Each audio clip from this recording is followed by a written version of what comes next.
Abra sua Bíblia no Evangelho de Jesus Cristo, segundo escreveu Marcos, capítulo 4, versículo 26. Aleluia. Mais um pouco de finança, mais uma oportunidade que nós temos de poder aprender mais um pouco com o Espírito Santo acerca de um assunto tão poderoso que vai impactar e mudar e transformar a minha e a sua vida para a glória do nome de Jesus. Amém? Algumas pessoas, quando a gente fala sobre esse assunto, algumas pessoas não gostam muito de falar ou de ouvir sobre, mas na Bíblia existe 500 versículos que falam sobre amor, 500 versículos falam sobre fé, 300 versículos falam sobre fé, mas 2.335 versículos na Bíblia falam sobre dinheiro, finança, bem materiais. Ou seja, será que Deus ele não está interessado que você seja próspero? Aleluia.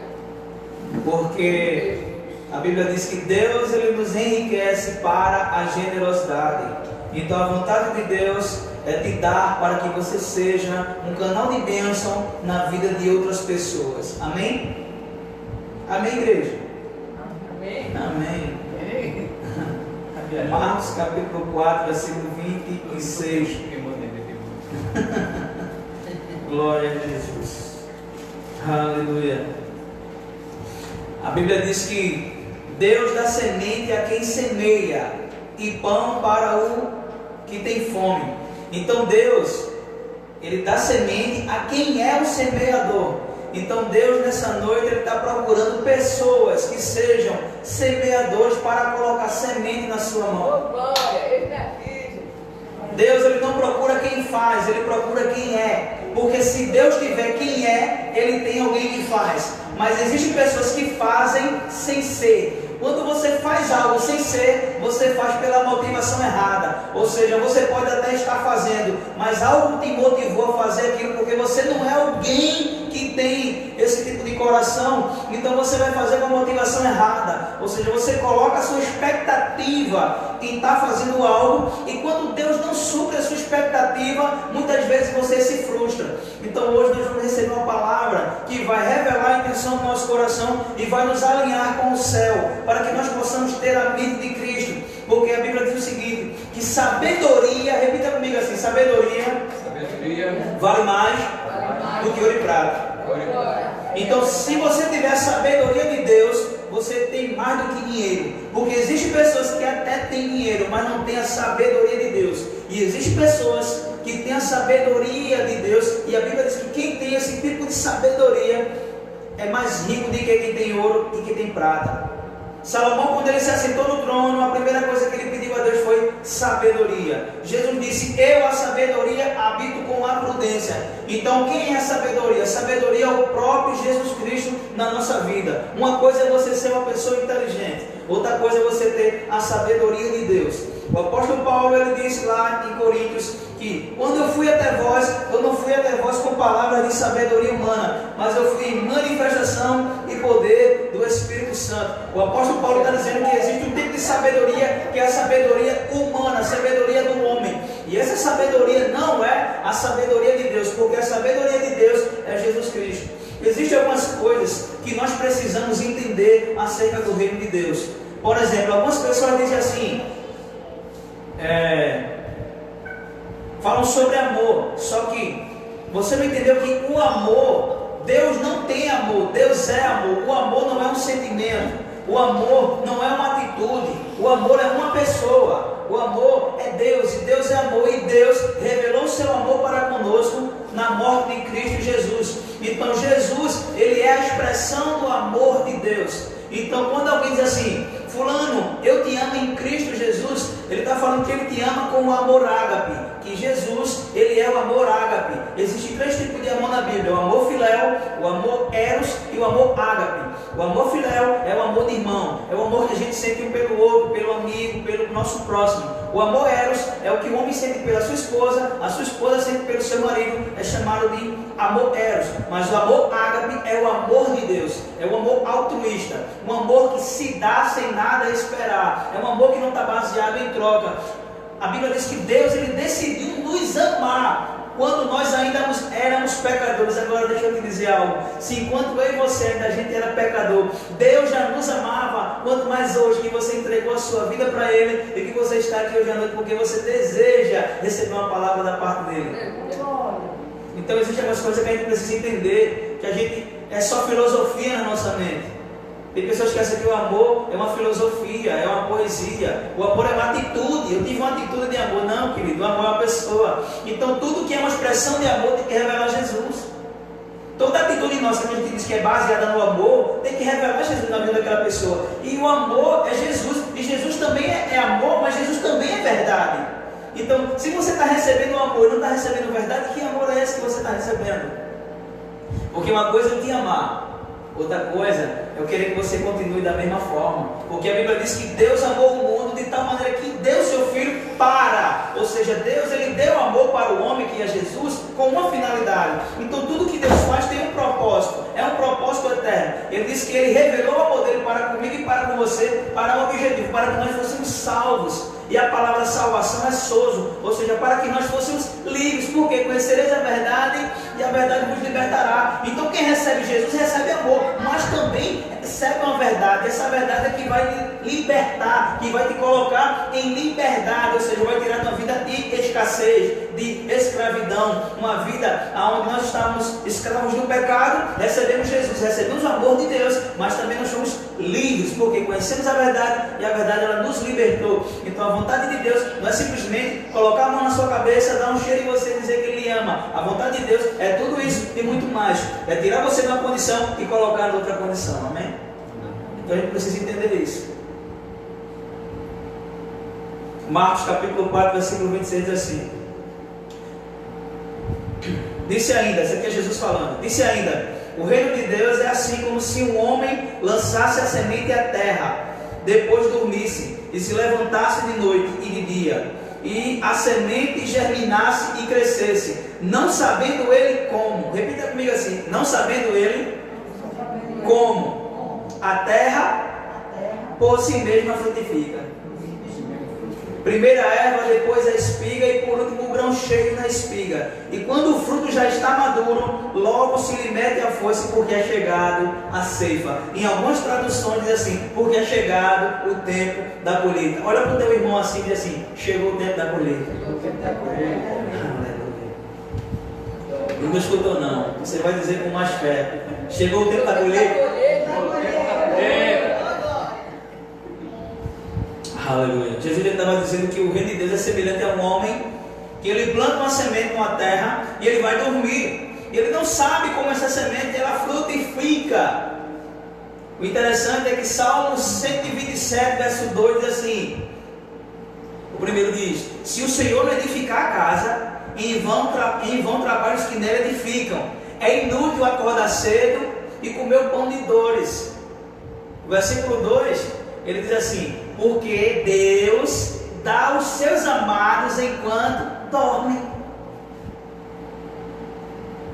A Bíblia diz que Deus ele te dá enquanto você dorme, ou seja, Deus te dá enquanto você descansa. Aleluia.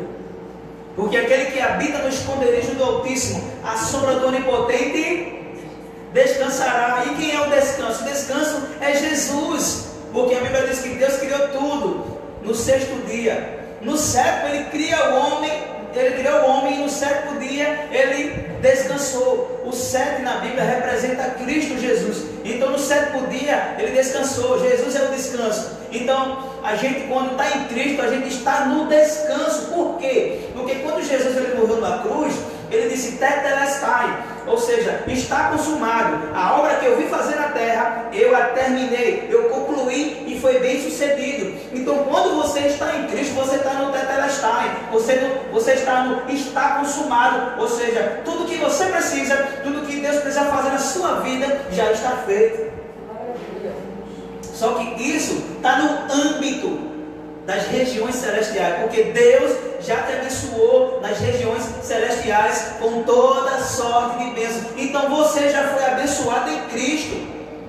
Só que isso é uma verdade que já é, mas é uma verdade espiritual. Então como é que eu faço para transformar essa verdade verdade espiritual no fato na minha vida. Porque a Bíblia diz algumas coisas a meu respeito, e é verdade. Se está na palavra de Deus, é verdade. Só que isso precisa se transformar no fato na minha vida. Porque uma coisa é eu crer em determinadas coisas, outra coisa é eu viver o que a Bíblia fala. Porque tem pessoas que acham que porque eu concordo com o que está sendo dito, eu estou crendo. Não, eu concordo com essa palavra. E você vai passar 20 anos concordando com essa palavra sem viver a realidade disso. Então, por que as pessoas não vivem a realidade da palavra? Porque simplesmente por um motivo. A Bíblia diz: tudo é possível ao que crê. Então, tudo que Deus faz na nossa vida parte de uma palavra. Você ouve a palavra, você recebe fé. Só que essa fé, ela precisa se transformar num comportamento, numa atitude, que é o crer. O crer é a resposta que você dá à palavra que você ouviu. Crer é uma resposta que você dá à fé. Ou seja, você tem fé no seu coração, então você precisa ter atitudes de fé. Essas atitudes de fé são o crer. Então, se a Bíblia diz que Deus ele dá semente a quem semeia, o que você está esperando para se transformar num semeador? Porque Ele vai colocar semente na tua mão, porque semente na sua mão é galardão. Os irmãos não entenderam não. Não é entendendo da glória a Deus, né? Então a Bíblia diz o seguinte: que um homem, ele plantou na terra e ele foi dormir. Por quê? 1 Coríntios capítulo 3, versículo 6, o apóstolo Paulo diz: eu plantei, Apolo regou, mas Deus deu crescimento. O nosso maior problema em relação à semeadura financeira é que nós colocamos expectativa na colheita. Então, pastor, o senhor está dizendo que eu não devo esperar a colheita? Sim, você deve esperar. Eu semeio porque eu quero colher, sim, mas os meus olhos não estão na colheita, os meus olhos estão na semeadura. Por quê? Porque Jesus disse que boa coisa é dar, é melhor dar do que receber. Se eu estou dando, se o que tem na minha mão é semente, é porque Deus me reconhece como um semeador. Aleluia. A Bíblia diz que o semeador saiu para semear. Sabe por quê? Sabe por que o semeador saiu para semear? Porque quem semeador só sai de casa para liberar semente. Quem é semeador, ele procura motivo para semear. O semeador é alguém desejoso de plantar o reino de Deus. Quando você semeia, querido, você está implantando o reino de Deus em algum lugar. Existem vários tipos de semente na Bíblia. Na realidade, na Bíblia, tudo é uma semente. Toda atitude nossa é uma semente. Uma oração é semente, uma palavra que você dá é semente, um abraço que você dá é semente. Só que para cada colheita específica existe uma semente específica. Amém? Não tem como você plantar milho e colher feijão, porque a palavra de Deus não se zomba. O que o homem plantar, isso também colherá. Ou seja, no reino de Deus, se você planta amor, você colhe amor. Se você plantar óleo, você vai colher óleo sim. Porque ele disse: quem planta no Espírito, colhe para o Espírito. Mas quem planta na carne, colhe da carne. Então, algumas pessoas dizem assim: fulano está em cima da cama porque foi Deus que botou. Está no presídio porque foi Deus que levou. Deus ele não trabalha com as armas de Satanás. Deus não precisa pegar as ferramentas de Satanás para converter ninguém, porque Ele deixou o Espírito Santo na terra para isso. O que acontece é o seguinte: simplesmente aquela pessoa semeou algo e ela vai colher, porque a conta, uma hora vai chegar. Ninguém está livre disso. É uma lei espiritual. Plantou, vai colher. Agora, o que eu queria que a gente entendesse hoje, em nome de Jesus, era que você saísse daqui com essa palavra no seu coração. O versículo 28 diz assim: ó, a terra por si mesma frutifica. Vamos por parte. A Bíblia está dizendo que o meu trabalho é apenas semear. O meu trabalho não é produzir a semente, não é fazer com que a semente produza a minha colheita. Paulo diz: eu plantei, eu fiz a minha parte. E a palavra está dizendo aqui que a terra por si só frutifica. Então, a Bíblia diz que o homem, ele semeia e dá as costas e vai dormir. Por quê?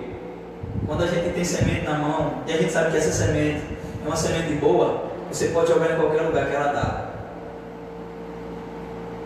Então, ele está dizendo que a colheita não é uma responsabilidade minha. A minha responsabilidade é apenas semear, porque a terra, por si só, ela frutifica. Mas eu queria que você entendesse esse detalhe aqui, ó. Primeiro a erva, depois a espiga e por último o grão cheio na espiga. Então Jesus estava dizendo que quando você semeia, a primeira coisa que você tem que fazer é ter uma semente na mão. E Deus ele vai lhe dar semente. Deus ele tem lhe dado semente para você semear, porque Ele olha para você e vê um semeador. A segunda coisa, você precisa ter uma terra, você precisa ter um lugar, você precisa ter alguém, você precisa ter um altar, porque você quer ofertar para Deus.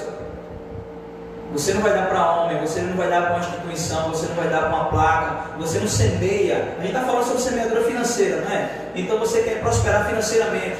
O problema que eu acho é que algumas pessoas querem colher aquilo que não plantaram. Porque eu vejo fulaninho colher, eu acho que eu tenho fé suficiente para colher o que ele está colhendo. Só que eu não percebi que fulaninho, ele plantou algo, ou seja, Tiago disse assim, a fé sem obra, ela é morta. Ou seja, o que é uma fé sem obra? É você receber uma palavra e você dizer com a sua boca que acredita nessa palavra, mas você não tem comportamento nenhum para que essa palavra se torne uma verdade na sua vida. Você chega num culto como esse e a gente libera a palavra dizendo que Deus ele vai te prosperar, que Deus ele é o seu provedor, que Ele vai colocar uma semente na sua mão, que Deus ele tem vontade e desejo, Ele quer te prosperar financeiramente. E você sai daqui e Deus coloca a semente na sua mão e você não semeia. Então você está dizendo com atitude que a fé que você tem é uma falsa fé, é uma fé morta. Por quê? Porque ela não tem uma atitude que comprova aquilo que você está dizendo. Ou seja, eu costumo evangelizar na rua e eu digo o seguinte, a primeira pergunta que eu faço para as pessoas na rua quando eu abordo: você crê em Jesus? E a pessoa diz, eu creio. Eu disse, então prova. A Bíblia diz, ide por todo mundo, prega o Evangelho é Jesus. Pregue Jesus. Todo aquele que crê e for batizado será salvo. Então o batismo confirma que você creu. Eu costumo usar até um exemplo. Minha esposa, eu cheguei para ela e disse que eu amava ela, disse prova. Então eu tive uma atitude. Eu comprei flores, chocolate, fiz uma música, fiz uma noite, uma macarronada e tal. E a gente teve uma noite maravilhosa, onde ela compreendeu que pelas atitudes que eu tinha feito, realmente eu a amava. Então ela creu com atitudes. Ela não creu com palavras. O reino de Deus é semelhante, ou seja, Deus, para te dar uma colheita, primeiro Ele coloca uma semente na tua mão. Então quando eu vou pedir a Deus um milagre, eu não peço a Deus um milagre. Essa é a chave que eu quero deixar para você nessa noite. Eu não peço a Deus colheita, eu peço a Deus semente. Por quê? Deus, eu quero, na minha vida mais ou menos fazer assim. Existia algumas contas que eu queria pagar e eu estava sem dinheiro. Eu não pedi a Deus para pagar a conta, eu pedi a Deus semente, porque eu queria semear. Um certo dia, eu tinha umas contas para pagar. E eu olhei ao Senhor e disse, Senhor, me dá semente que eu quero semear num propósito assim, específico e tal. Eu quero semear nesse propósito aqui. E Deus me deu a semente que era justamente o valor para pagar a minha conta. E eu fiquei todo animadinho, porque boa coisa é você pagar a conta. Pagar a conta não é ruim é ficar devendo. Eu disse, eita, eu vou pagar minha conta. Só que o Espírito Santo na mesma hora, você pediu semente para quê? Foi para semear. Então pratica a palavra que você vai colher milagre. Eu fui e pratiquei no que eu tinha crido, que era, eu quero semente para semear no teu reino. Eu fui e semeei. Quando eu fui ver a conta estava paga, não sei como. Aleluia. É mesmo assim, Jesus. Levantou-se de noite e de dia, a semente germinasse e crescesse, não sabendo ele como. Ou seja, quando você explica o que aconteceu, é porque não foi um milagre. Quando você explica o que aconteceu, quando você explica como cresceu, como produziu, como multiplicou, significa que foi porque você que fez. Se foi você que fez, se você criou, você sustenta. Tudo na sua vida que não foi Deus que criou. Como é que eu sei, pastor, que foi Deus que criou? Porque tudo que Deus faz na nossa vida, Ele faz através de uma palavra. Então tudo que você está fazendo hoje, que não nasceu de uma palavra, ou seja, não foi Deus que falou com você para você fazer, na realidade você está fazendo no seu braço. Eu não estou dizendo que vai dar errado, pode até que dê certo, só que isso não produz galardão eterno, porque só produz galardão eterno tudo aquilo que nasceu da palavra, que é eterna. Ou seja, Deus fala com você algo, você acredita, você tem uma atitude que comprova isso que você acreditou, e automaticamente você vai criando galardões eternos. É aquilo que a palavra de Deus diz: não construa tesouro na terra, onde a traça venha, do ladrão rouba, mas construa tesouros nos céus. Como é que eu faço para produzir galardão eterno? Ou seja, todo culto eu falo sobre isso, irmão. Muita gente fala sobre salvação. Salvação é o pré-1 do Evangelho, é o pré-1, é a escolinha. O cara vem para a igreja todo domingo, ele escuta sobre salvação, ele já foi salvo, irmão. Ele tem que agora amadurecer, ele tem que agora crescer, ele tem que deixar de ser menino. Porque quando você se converte, você está salvo. Só que você é um bebê espiritual, eu fui um bebê espiritual. E a gente vai tomando leitinho, mas o desejo de Deus é que a gente amadureça. Por quê? Porque Ele quer formar o caráter dele em nós. Porque alguém olha para você, é muito massa.